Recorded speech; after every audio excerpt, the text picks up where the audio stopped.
Hey, what's up, everybody? Movie Talk episode 6, I believe. We're coming at you. There's been a lot of hype about Rob Zombie's 3 from Hell.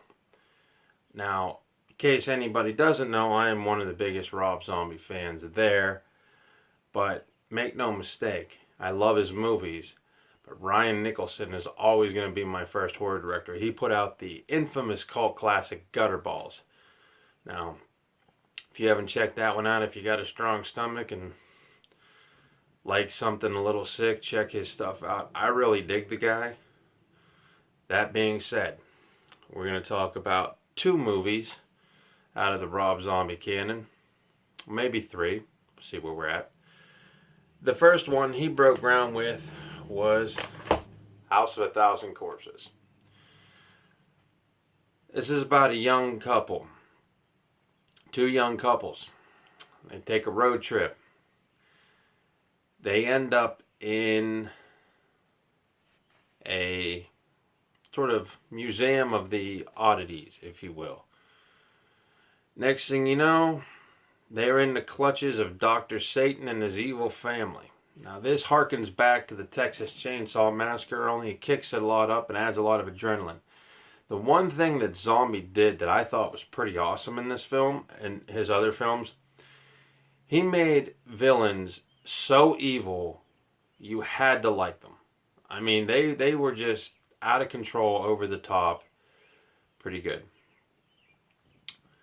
This DVD is pretty cool because when you pop it in, it's actually hosted by, Captain Spaulding, Otis, and Baby. And it's pretty entertaining to watch. In fact, I spent about 2 hours just playing around with the special features. I love this film. This film, if you have not seen it, you will not know where it's going to go. But trust me, Zombie will take you through hell and back. And there are, tributes to other movies in here. Texas Chainsaw Massacre. There's a scene where one of the killers, Otis, puts the skin of a father onto a daughter. That harkens back to Texas Chainsaw Massacre 2, where Leatherface did that to Lefty. To hide her from Dennis Hopper, who was coming to sort of, take down the killers. But anyway, Captain Spaulding's movie murder ride is something you'll never forget. After getting on this ride, the couples actually decide to really seek out the local legend of Dr. Satan. What they find is a labyrinth of murder, madness, cannibalism, and you name it. This film is actually pretty short. It's just 88 minutes. Now, when Zombie put this out, the one thing that he shot probably about 120 minutes of footage, maybe more. It was cut by the MPA and lost. Therefore, a director's cut of this movie we will never see. Which really, it really sucks if you're a fan, because this was supposed to be a flash in the pan. Well, this got such good reviews by the horror community that it spawned a sequel. Now, the one interesting thing about this movie and the sequel is Matthew McGorry plays in it. Now, for those of you who don't know Matthew McGorry, he was a giant. He played Tiny in the movie. He was also on that movie Bubble Boy. Well, he passed away. Passed away, 6 or 7 years ago, maybe. Not sure. But regardless, this is pretty interesting, and Sherry Moon Zombie makes her acting debut in this thing. Until this movie came out, you may have seen her on some White Zombie videos and that. And she is, to me, a damn good actress.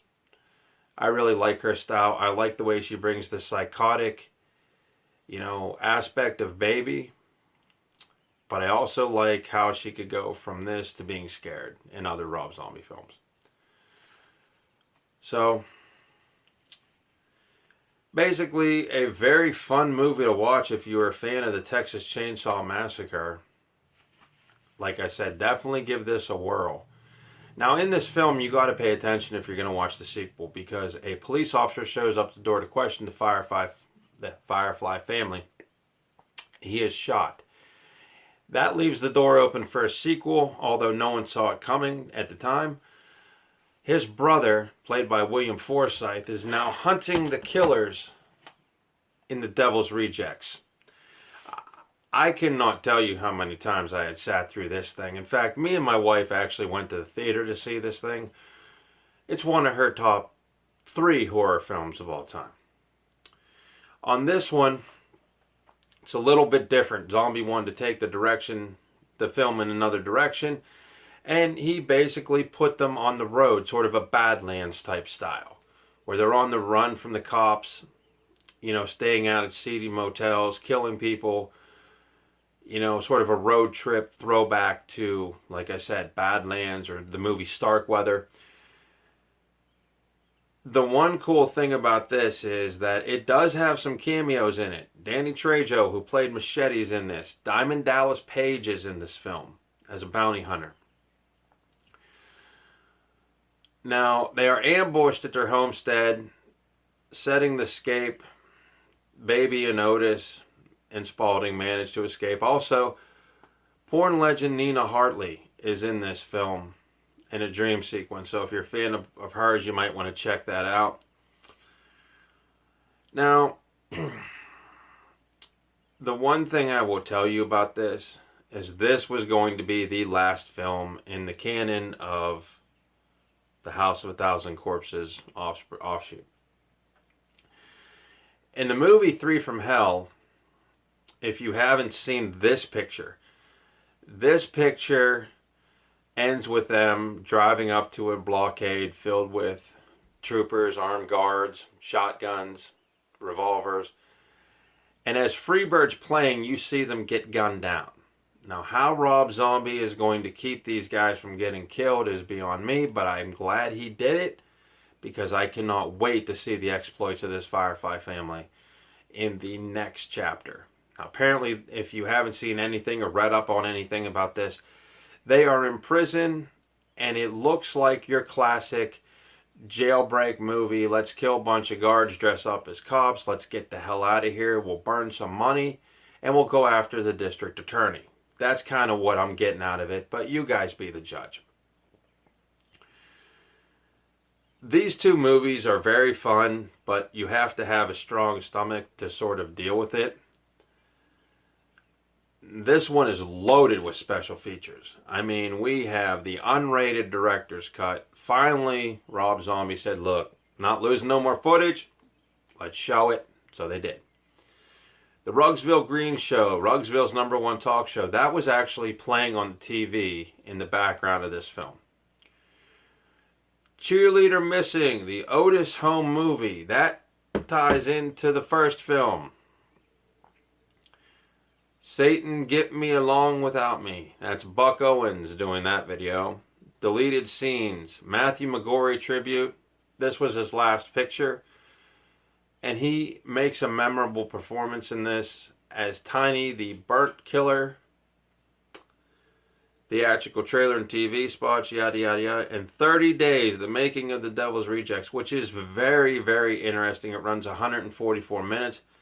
And I suggest you check this out. Now, I cannot say enough about those films. I like those films. I love those films. And I know people are going to look at me as being sick. But when something original comes out of the pike and strikes up as much fury or, what's the word I'm looking for, adrenaline as these pictures do to me, can't help but fall in love with them. Now, then after that, Rob Zombie did Halloween and Halloween 2. Both were not received well by the horror community, but the one saving grace of those films was the fact that you saw different actors in there. You saw Malcolm McDowell make a resurgence. Actor Richard Brake, who went on to play a killer in Rob Zombie's 31 movie. If you haven't seen that one, that's like, to me, The Running Man meets Friday the 13th. You ought to check that out. Just different key players that are in Rob Zombie films later. You get to see where they made their start. Danelle Harris. She's been missing from the horror scene for years before Halloween. She made her comeback. So yeah, she made a comeback in that film. Then after those two films, Zombie dropped what was probably one of the strangest movies ever to come out of the canon. But if you got it, you got it. And if you didn't, well, then you were lost.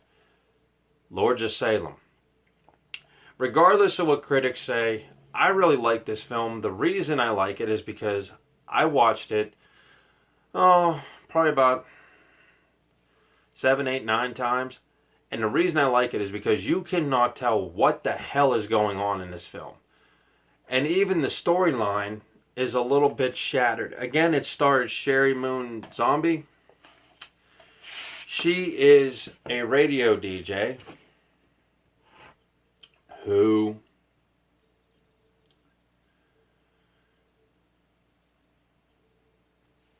her name is Heidi LaFax. And basically she is a radio DJ for a local radio station in Salem. And she has a record that when you play it, witchcraft or witches are supposed to appear in your subconscious and drive you nuts. Well, in typical Stern Show fashion, her and the other radio guys get together and they decide to play this record from the Lords of Salem. Next thing you know, all types of hallucinogenic shit goes on. There's a storyline here where one of the descendants is of Puritan descent, and if you guys know anything about your history, that Puritans were the ones putting the witches on trial, burning the witches back in Salem. You know, it was a big deal. Countless inspiration for horror movies, this, the Blair Witch, yada, yada, yada. We can go on and on. But needless to say,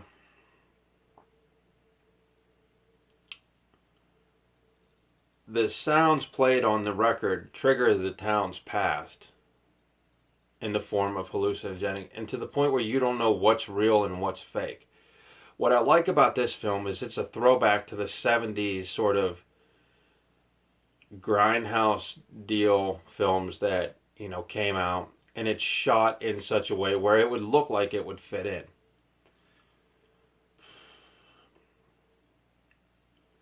And like I said, you really do not know what the hell is going on.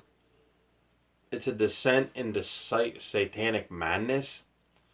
And it has all the makings of a zombie classic. The problem was it wasn't coherent to most theater goers.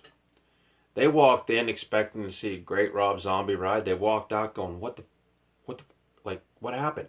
You know? In any event, this film has some of the coolest and wickedest imagery that Zombie has ever put out next to some of his, white zombie videos. The other thing is that I told you guys a minute ago, Sherry Moon Zombie was a killer in the other films. So she was brave, brazen, she didn't give a shit. She would do whatever she wanted. In this film, you see her scared and timid and looking for help. And there are some shocking moments in this film, I'm not going to lie. The scene at the church where she goes visits a priest is pretty creepy. I'm not going to lie.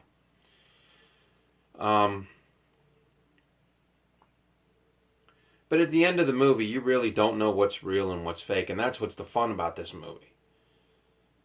Is it just takes you through, like window shopping through hell, actually, is what I call this. And I don't know why this film was unfairly judged, but I like it. And, give it a whirl. I mean, I think it got a bad rating, but if you take it for what it is, it's not bad. However, if you're looking for some coherency, you're going to have to watch this bad boy at least 10 to 12 times to put together pieces. Now, there are fan theories on YouTube and Wikipedia and all this other stuff, but that's why I say, if you like it, you like it. If you don't, you don't. After this movie, though, he had to get his next film crowdfunded. His next film was 31, which I don't know if I have down here to show you guys, but let me take a look. There you can see Rob Zombie's 31. And let's see. The premise of this one was crowdfunded, by the way. This whole movie was crowdfunded. And I think this goes back to the wickedly demented form of zombie. Far from the Lords of Salem, this had actual killers in it, like I told you before, Richard Brake. On Halloween, 5 carnival workers are kidnapped and let loose in a isolated compound known as Murder World, run by Malcolm McDowell. They are thrown into a satanic game called 31. That's either kill or be killed. You have one night, if you're a killer, to wipe out all the targets, or if you're a survivor, you have one night to wipe out all the killers. They must survive 12 hours against a gang of maniacs dressed like clowns. However, the clowns aren't the only ones they need to worry about. A grand scheme of satanic rituals and much more sadistic plot plays out to awaken. Now, this is The Running Man meets Friday the 13th. If you guys have not seen this thing is running right now on Shudder. You guys can check it out. I dug it, but the problem is that all these killers are pretty lame except for one. And I can't remember his name, but he's played by Richard Brake. Now, the one sequence in here is pretty brutal. They come up against 2 clown painted up killers with chainsaws. That scene right there to me was worth the price of admission. Now, my buddy who loves horror, Matt Campbell, didn't really like this film. I thought it was pretty good. Now, the only interesting thing about this film is that this version is rated R. If you look onto Shudder, it's not rated. It's an unrated cut. Which I put both of these in, they are exactly the same. So I don't know what's going on with that, but it's a little quirk in the system. This has the Everybody Loves Popcorn, the making of 31, which is pretty lengthy. Again, Sherry Moon Zombie's in it. Let's see who else is in it.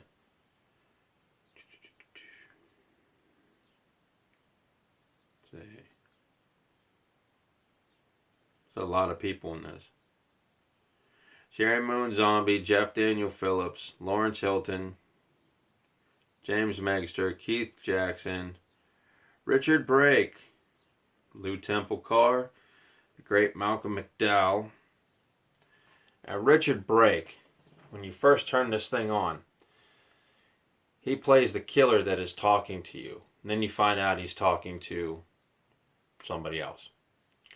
He murders them, and for him, murder ain't a big deal. I mean, this guy will come into a church, knife 7 people, and leave. He is a badass in this, and he actually is the one that makes you terrified.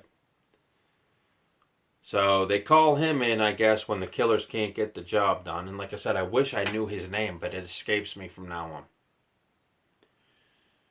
You know. But again, if you're looking for a really nasty, vile Rob Zombie horror film and you like your horror movies gory, thrilling, shocking, check this one out. The only thing I will tell you, though, is that the very, very end of this thing, everybody wants a definite ending. But it closes on the premise that you make up your own ending. Which, I don't know if it works for this film or not, but up until the very last 5 minutes, this film kicks ass in the horror community. Put out by Lionsgate, and it was, like I said, it's now streaming exclusively on Shudder. So enter the weird twisted world of Murder World. Give yourself a run through the maze and see if you can survive the killers, ladies and gentlemen. So that's that. Now, I want to talk about a movie that I kind of saw that when I was a kid looked really good on the video rack, and I actually saw it and it was not that great. It was tacky, it was corny, but it was cute at the same time, and I'm talking about 1988's The Brain. Now, on YouTube, you can find this whole movie streaming. I've been watching a lot of YouTube full movie horror movies. But when I turned this bad boy on, started watching it, and it's like, yeah, okay. It's a Canadian horror film. And the next thing I know, the effects were cheesy. The acting was tacky. Basically, a giant brain gets you to think you've killed somebody. That's the premise of the movie. I haven't seen the whole thing yet, but what I did see of it, it was just like, whoa. But when you're a kid and you walk through that horror section and you see, all these monsters adorned on the covers of VHS tapes, you think they're pretty awesome. I mean, But, so watch The Brain. It's a corny little film. And I know it wanted to be clever. Speaking of covers in the 1980s, whenever I was in the store, did y'all ever see the Willies? You'll probably not miss that thing. This is one of the last films I rented from Primetime Video. And it is one of the best anthology films you will ever see. And it stars, believe it or not, Sean Astin, Kathleen Freeman, and Jeremy Miller. Jeremy Miller, for those guys who don't know, for anybody who doesn't know, was on that hit 80s sitcom Growing Pains, ladies and gentlemen. He was played Ben Seaver on there. I don't know how long that thing ran. I know there was 2 movies. My wife watched them all. I really have lost count on how many there is. But this is one of the best anthology pictures out there. And it's PG-13, but if you haven't seen it, it kind of pushes the limits of a PG-13. Basically, Sean Astin and his buddies have a camp out in the backyard. And they start playing this game called the Willies. That's where, I'll tell a scary story. You guys tell a scary story. We'll see who can top it. And we keep going round and round the table. These films are brought to life in this film.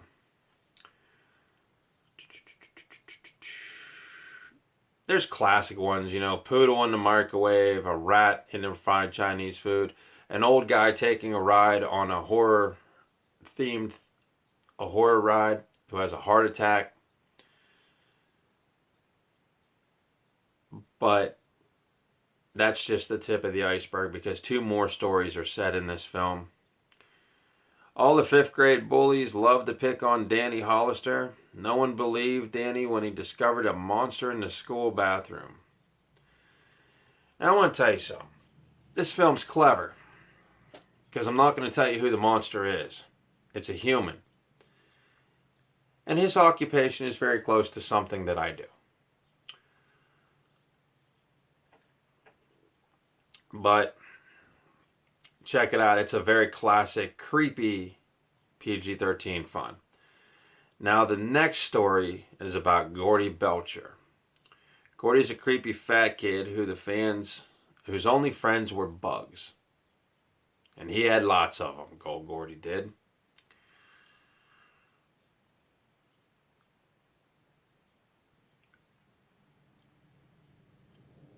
His problems were magnified, literally, but what can you do when you're attacked by a bug bigger than you? Interesting little story there. Gordy gets what Gordy deserves. And then at the very end, when it seemed like the campout couldn't get any terrifying, our boys discover how true scary stories can be. Tonight, they'll get a case of the Willies. This thing was put out in the 80s, but it don't even say. I want to say 85. It was put out by Echo Bridge. It's 91 minutes and PG-13. And I got to tell you something. This is, honest to God, a classic film. And it's underrated no matter where you go. And if those people, if you like Goonies, this was Sean Astin's next picture. I think right after this. He did this either before or after.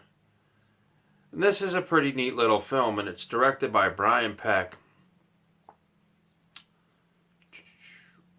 Music by Randy Miller. I think that was Jeremy Miller's dad. At the time, I think it was a collaboration deal. Not sure.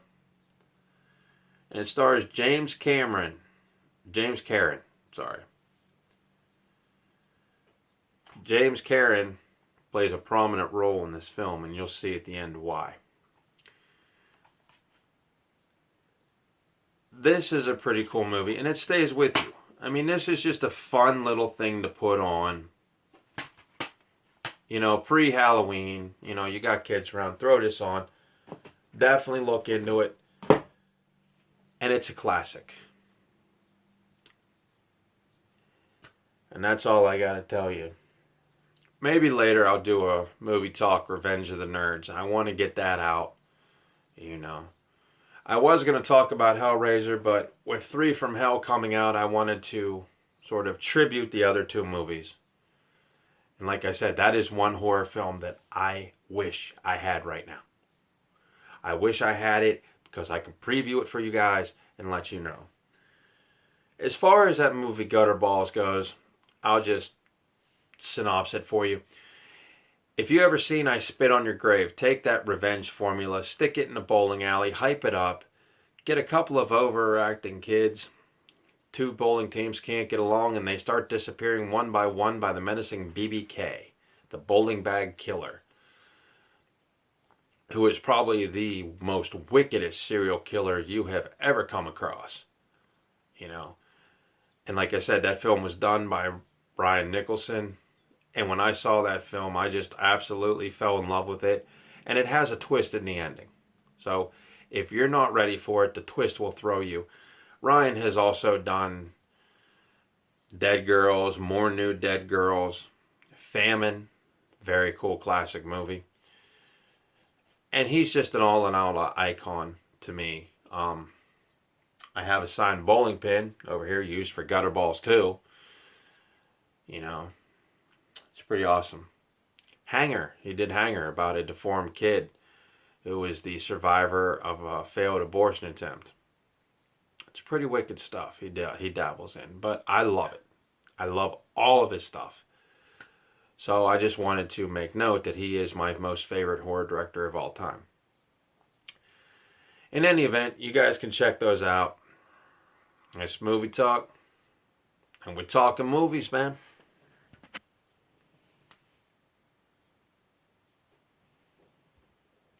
Get out of here. Go home. There'll be more later.